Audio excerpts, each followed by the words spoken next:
I have 4 great adult children. Awesome. He's definitely in the community. And he did run for Senate 2 years ago, it was? 2 years ago. 2 years ago. So he was... Let's talk about the founding of the Distinguished Gentleman's Club. Absolutely. So about 8 years ago, you said you're a mother. So how many children? I have 5 children. Okay. They started saying that I was their African American, and they got this from our president. You know, they were voted. So what were you doing with your child? The first or the second time? Before the first time. So I was in and out. Good. Awesome. So that really is a great place to transition. And who is sitting across from me or beside me is never going to sway that. Listen, man. One, I'm not gonna cry on this episode. Yeah. I made it through all of these episodes. I think I've cried once in Congress. What are the things that you're most proud of accomplishing? You know, as a congressman and as whip. Real Talk with Rajon. Hello, world. What's up, and welcome back to Real Talk with Rajon, when nothing's off limits. You could have been anywhere in the world, but you are here with me, and I appreciate that. I am your host, Rajon Lewis. Now, here on Real Talk with Rajon, everything's debatable. So, on any given week, we can be discussing anything from sports to music to politics. You name it, we'll discuss it. Now, for those who are new to the show, Real Talk with Rajon has a goal of shining a light on great things and the great people right here in the Low Country and beyond. And we just happen to spread our wings a little bit. We've branched our way into to Dallas, Texas.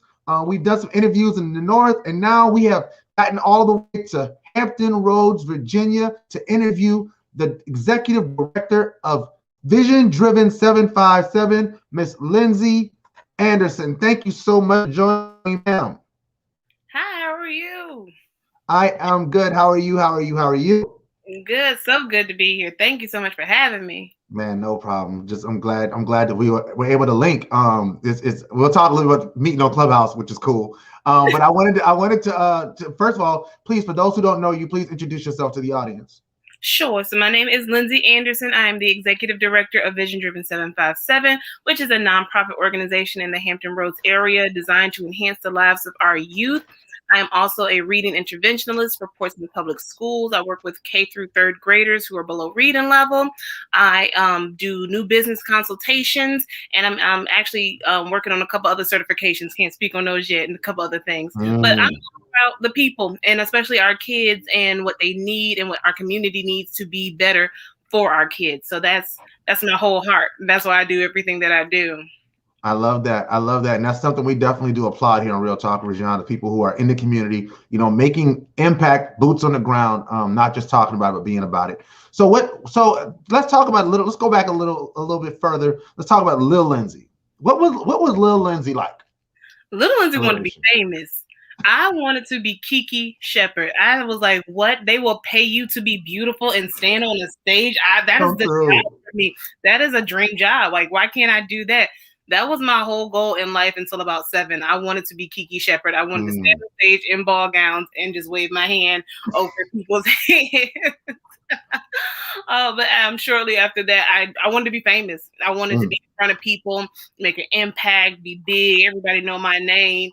And I kind of realized after a while that I didn't like being super forefront like that. I didn't like the scrutiny of people picking at your life. You're like a celebrity, and I wanted to really help people. And I've always wanted to help people. I wanted to have a farm with forgotten animals. I wanted to make shirts for the homeless. I always had these ideas. I carried around a notebook full of ideas of ways that I wanted to help people and things that I wanted to do. So it was never a matter of what I was going to do. It was more so a matter of when I was going to do it, because I knew that I knew things weren't fair for everyone, and I knew that everyone wasn't treated the same, and it never sat right with me. So I always wanted to do something to make everyone kind of equal and have the same playing field and same advantages of others. Yeah. Wow. That's dope. One, I love that you said Kiki Shepard and not Vanna White. No, there's nothing wrong with Vanna White. I love Vanna White to death. But there is only one Kiki Shepard. Yes. Understand me. There's only one first lady of the Showtime at the Apollo that every boy watched and was like, oh, man. So that's all right. So that's what this is. All right. I get why people watch this thing. So I love that you said Kiki Shepard. And I also love that you said that you realized, you know, that there's probably more trouble than positive that comes out of being famous in that way. So I love the way you put that together. So you want to be famous just for standing? Did you like sing or dance or act or anything like that? I did all of it. I was in drama classes. I took singing lessons. I took dance classes. Like I was all around. I just knew I was going to be this triple threat out here making this big name. I used to practice my autograph in my notebook. Like I did the whole nine, and I still love those things. But I realized in about high school that those things weren't necessarily my purpose. Like it wasn't for me to be this big spotlight type person. It was kind of for me to be in the background. And what I started doing, honestly, was I started helping put on productions, like in instead of being in the forefront. I wanted to do the behind the scenes stuff, like the stage manager type things. I helped coordinate the pageants and things of that nature because I like putting it together more than I liked it being me doing the work. I like planning it out and then seeing my vision come to life. That was more of a rush. I was like, because I got rejected from like our school pageant, like the second year. I didn't make it. And instead of being sad about it, I was like, well, can I join the planning committee? And that's what I did. I helped choreograph the opening number, got to help the girls get ready and put the little couple dances together. So, and that was to me more fun. So I won anyway.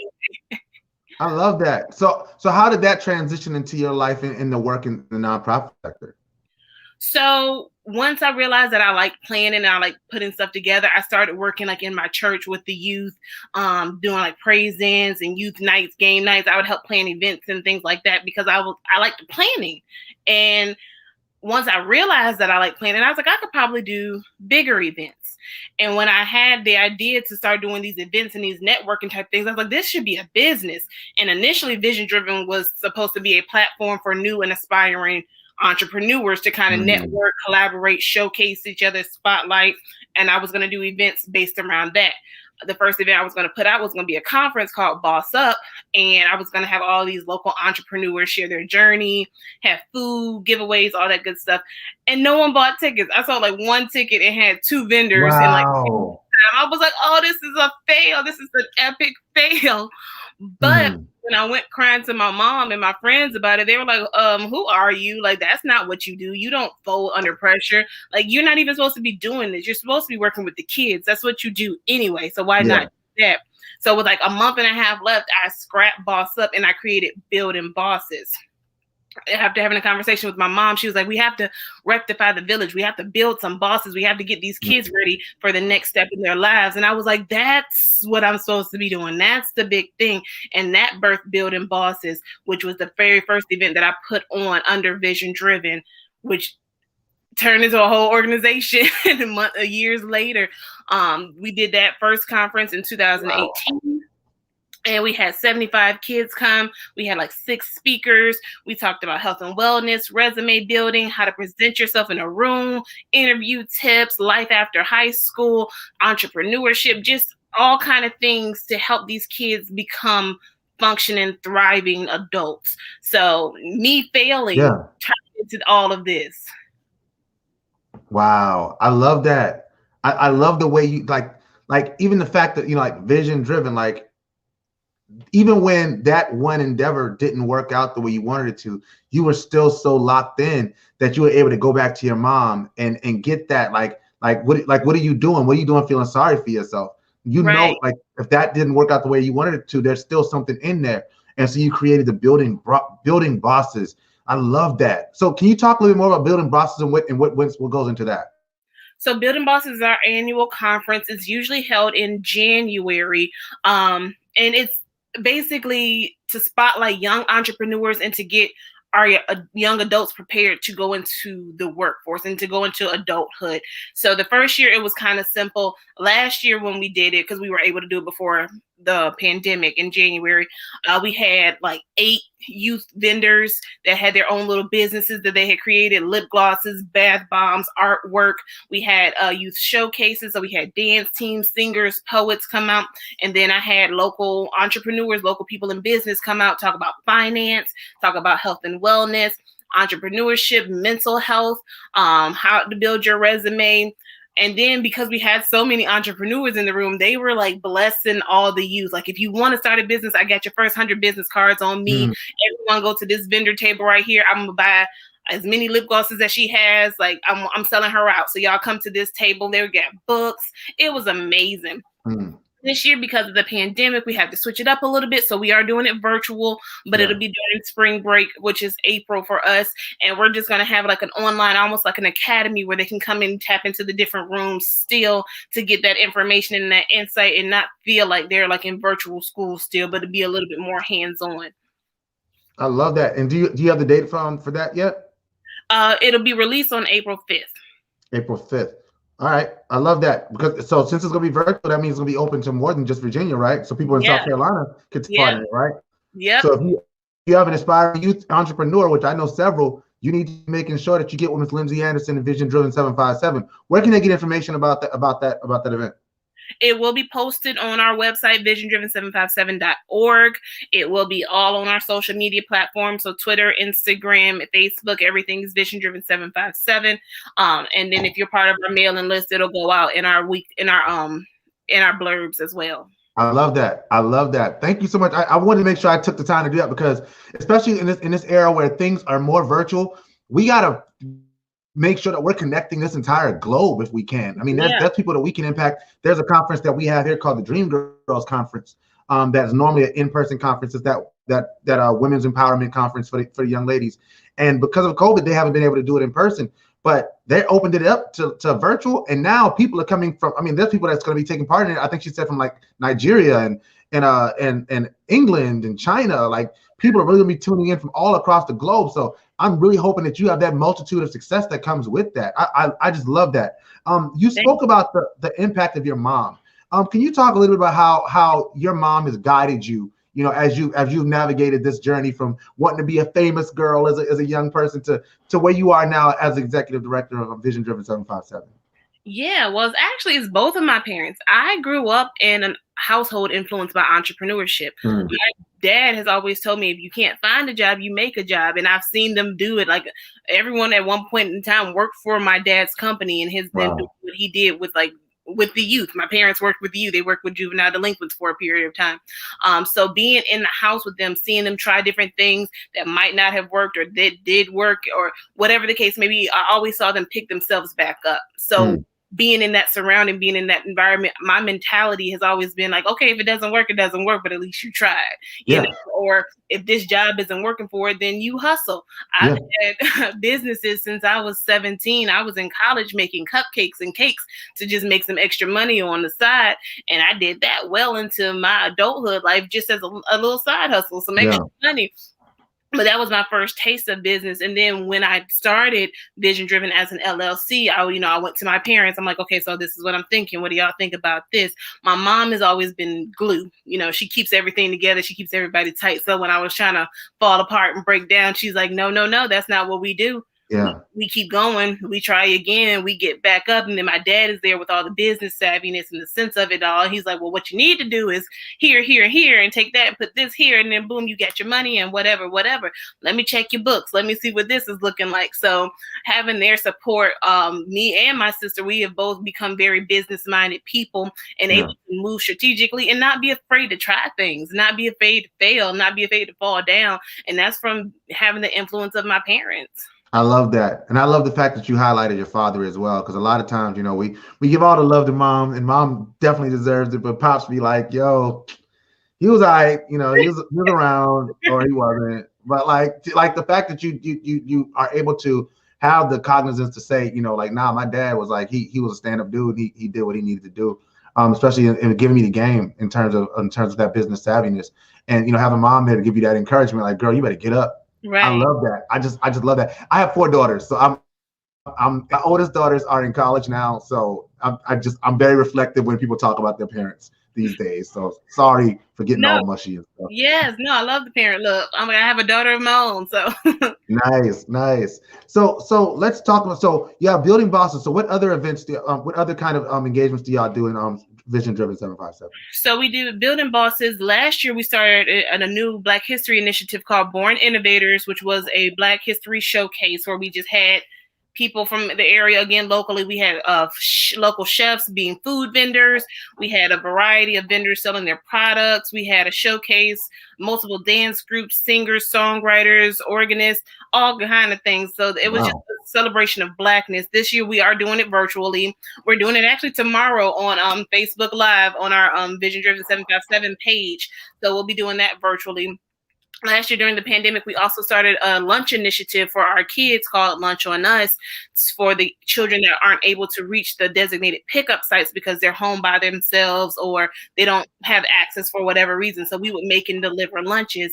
From March when the pandemic started to July, we made and delivered over 8,500 lunches across cities in the Hampton Roads area to the kids in need. So we will be bringing that back for this summer to, again, aid in these families that they are in need of food for their kids while their parents are at work or whatever the case may be.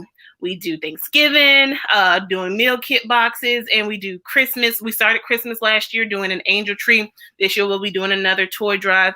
And this year we actually started another initiative working with the homelessness issues in our area. So providing socks, toothpaste. We actually were able to house 14 homeless people for a couple of days in a hotel with donations and things of that nature when it was the constant snowstorms coming. So just to kind of get them off the streets and provide them with resources and hot meals. We've been working to try to help with that initiative as well.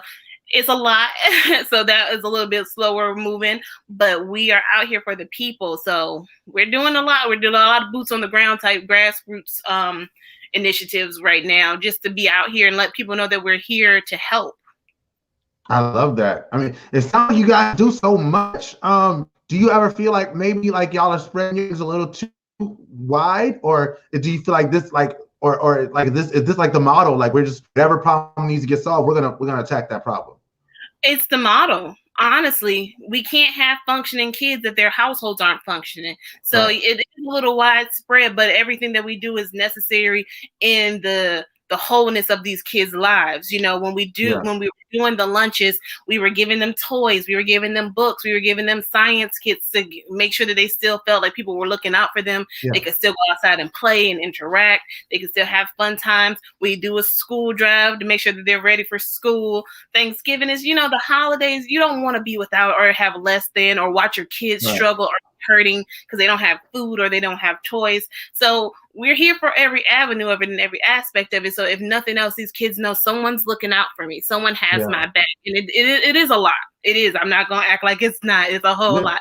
But it's all, to me, very necessary for these kids to take that next step, feel confident enough to make a good decision for their lives, or say, oh, well, these people are looking out for me, so I know I don't have to be out here doing X, Y, and Z because I can call Ms. Lindsay or I can call somebody and I know that somebody will come out and help us out.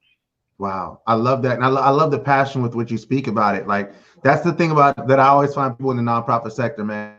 And like it's one thing to be like a business owner, like you own a McDonald's or a Krispy Kreme or something like that. But when your passion, like your profession is directly related to your passion, it just comes out different. And you're just able to really dig deeper because it means more to you than it does to somebody who owns, a private business. Can you talk to like how that passion drives everything you do?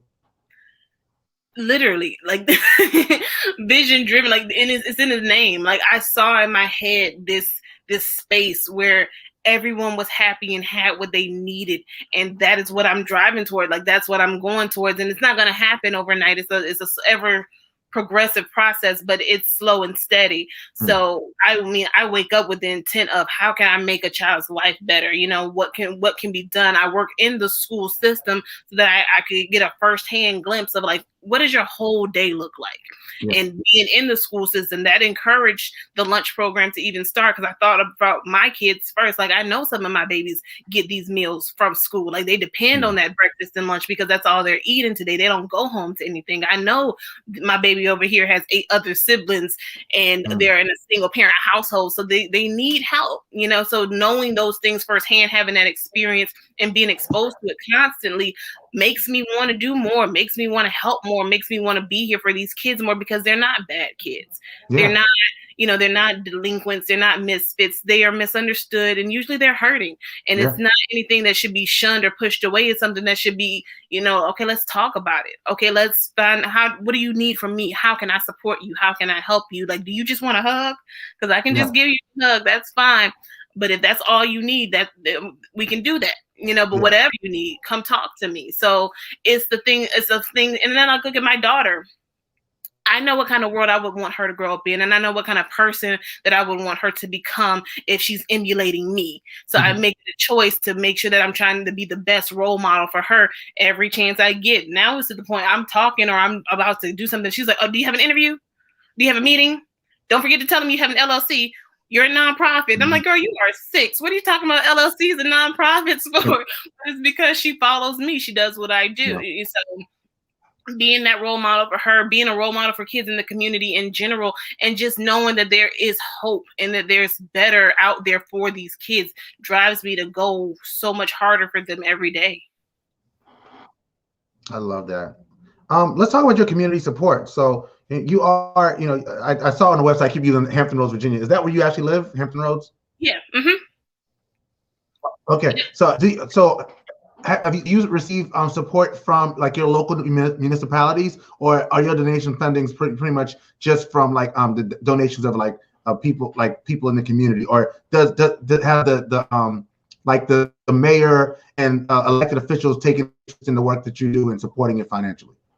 So not yet the mayors and elected officials. I do have support from a lot of school board members, which I'm always so grateful for, especially in the city where I work and reside, which is Portsmouth.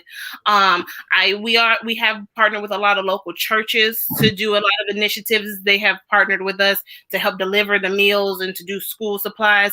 A couple of the local foster home systems programs we have worked with to help get more kids, because we don't know all of them. We only know what people tell us or what people bring to us. So we've partnered with a lot of other organizations, other nonprofits, and then our community in general is just amazing. So when we put out there, hey, this is what we're about to do, people come in droves to support. And if they can't come, they send contributions, they send supplies. Like we had my trunk right now is full of sleeping bags and blankets and socks and homeless bags that people have just said, hey, I got this, if you can get someone to come get it, or I can meet you to drop it off. So anytime we do something, the community is always right there to support us. And eventually we'll get to the point where everybody is supporting, or everyone is looking for, what are you all doing now and how can we support, or how can we partner? I love that. I think that's what I think you're a very good advocate for the work. I could see why people would support you. I mean, you like everything about you just says that you're really serious about this. And you remind me of a young lady from Charleston by the name of Joy Campbell. She has an organization called I Serve with Joy, and she does like similar work to what you do. Like she's all about making sure that whatever the kids need, she's just going to find a way to make it happen.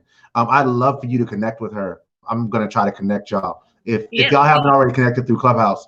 But I want to go and talk about Clubhouse. So we've actually met on Clubhouse. Yes. So can you talk a little bit about how we met on Clubhouse? So I was seeing the Clubhouse on Twitter. Everyone was talking about it like slow down. I'm like, okay, what is this Clubhouse deal, you guys? And I got it. And I'm the type of person, if I get something and it's not clicking immediately, I go away from it. So I got Clubhouse and I'm looking, and someone sent me an invitation and I'm looking, I'm like, this makes no sense. And so I just put it away. And a couple weeks later, I had a friend and they were like, why aren't you on Clubhouse? I was like, I am on Clubhouse. Like, no, you're never up there. Like when I get up there, I don't see you. And I'm like, well, it's not, I don't understand it. It doesn't make any sense. It's not going to do me any good. And he was like, what? I just connected with all these people and da. And I think you had a room, and it was something about kids and community that was in the subject. And I was like, oh, that's where I am. That's what I do. And I clicked in, and it was you, and it was Tabitha. And I had connected with her in a separate room. So I connected her first, and seeing her in that room, I was like, well, let me see what she's in here. She's a dope person. She has a great spirit. Like I like following her and doing and seeing what she's about. So joining in the first conversation, and then there was 2 or 3 other ones. You do it every Sunday, but there were 3 other ones that I had joined in as well. And there was one about, in the classroom and working with these kids. So I enjoyed the conversation. And after you were talking about your show and everything, I was like, well, let me slide over here to this website and see what we're talking about. Because it was a great conversation on Clubhouse. So I was like, yeah, this is all what I'm about. And like, I got ideas and inspiration of things that I could do here in Hampton Roads to help our kids, because other people were doing them, or other people were talking about the things that they did. And I was like, yes, thanks, Clubhouse. Yeah. It's a really neat tool. I like it. I've been off it for I sort of backed off it a little bit. Just the stuff that I'm noticing. But it's definitely a great tool to pop in, get what you need, and pop out, because there's a lot of other stuff going on that I don't really. And I know that I had to take a little break, and for a minute it got a little addictive. I was like, oh, this is like I would wake up and I would just like be like, oh, who's on Clubhouse? Like, like it's 7:00 in the morning. Why am I worried about Clubhouse right now? So that break is necessary to kind of make sure that I'm not only on Clubhouse. It's like, cause how can you do the work if you only sit here listening to other people? Like, it's always engaging conversation, but you also have to do the work. Absolutely. So what does Lindsay do for fun? Because we talked with your work, we got you killing it. What do you do for fun? I love movies. I love tacos. I love to cook. I love flowers, so I make flower arrangements. I'm a little bit of a nerd. I like stars, so I like to go stargazing and find the different constellations and things in the stars. When it was doing the Christmas star in December, and there was a couple shooting stars, like I was there for all that. And I'm a big kid. I like to play. I like to go go-karting into arcades and the putt-putt. Like, I like to have fun. So if I'm not working, like, I'll take my daughter. We'll go to the little jumping places, or if it's warm enough, we go for walks, or I'll take her with her bike and things. So I like to play like kids. Nice. I love that. You gotta have fun, especially when you work in the nonprofit sector. You can get so bogged down in work because there's always something to fix, or something to plan for, or something to do, which you gotta carve out that time for yourself. So I'm glad to hear that you're doing that with your daughter. I want to come back to the event. So tomorrow you have the Born Innovators event, which is taking place at what time? That starts at 6:30. 6:30, and it's going to be on your Facebook page. It'll be on Facebook Live. Yep, on Vision Driven 757. All right, and I'll make sure I direct people to that. And then Building Bosses is going to take place on April 5th. Yep, it'll be released on April 5th for people to go in and do the register. Too easy. I like it. So how can they find you if they want to follow you, keep in touch with what's going on with Lindsay? How do they do that? I'm on Facebook, Lindsay Anderson. On Instagram, you can follow Vision Driven 757, or you can follow Lindsay A of VA with my new business consulting. I help entrepreneurs, what I was intending to do back in 2017. I do that now too. And then I'm on Twitter, Lindsay A of VA, and Vision Driven 757, plus our website, visiondriven757.org. Yes. Oh, do you want to talk a little bit about what you're doing with the consultation work, business consultation? Sure, not a problem. So basically what I do now is I help new and aspiring entrepreneurs get started, get out of their own way. A lot of people have this fear of either failure or success. So I help them kind of break down those barriers. I help them to launch, put out meet and greets, or however they want to get people to know who they are, website launches, launch parties. That's how I do event consulting to get that established. I help them create their ideal client. So all the different facets of creating a business outside of the logistical business plan. I can tell you what it should be in it, but I don't refer to myself as an expert in business planning, but I can review it and let you know if it's concrete or not. So I really want people to walk in their purpose, do what makes their heart happy. And especially with our adults, I focus on these people because I know watching my parents do it inspired me. So if you see your parents doing what makes them happy, it makes the whole house better. It makes you inspired to be better. And it just makes a whole better community. We have new jobs created. We have new avenues created because people are doing things that have never been done before. So it all comes together, all about creating that better community, everyone being their best selves, and us all doing this thing, life together. I love that. Thank you so much for coming on tonight, Lindsay. I really enjoyed talking to you. Tell people once you come on once, you're a friend of Real Talk. So please, if something comes up, you want to come back on just to give us an update on what's going on up there in VA, because down here in South Carolina, we don't always understand what's going on in other states. But we'd love to continually support you. I'd love to know, how everything turned out with the building bosses and born innovators and everything you got coming up. So try to stay in touch, and let's bring you back in a couple months. Yeah, let's do that. I'm down. All right. Well, thank you so much for joining me. I'm gonna go ahead and close. I want to thank Lindsay Anderson for coming on. I really enjoyed talking to her. Make sure you go to her website, www.visiondriven757.org.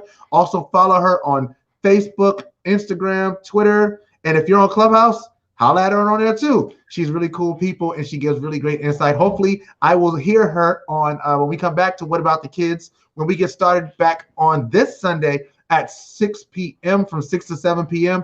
We'll be doing What About the Kids. I forgot what this month's theme is, what this week's theme is, but that's all right. Look for What About the Kids. That's going to be us.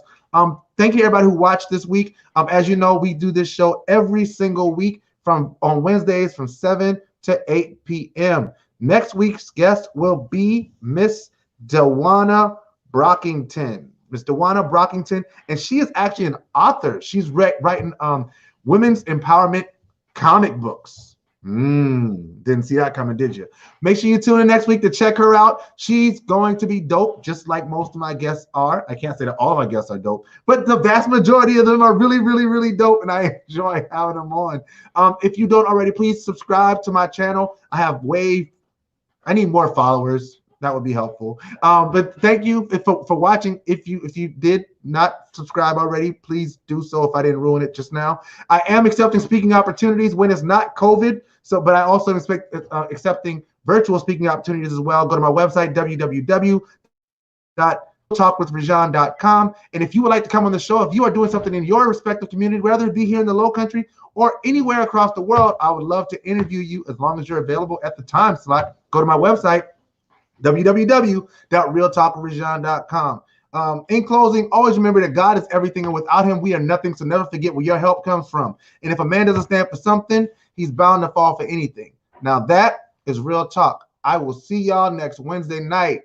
Peace.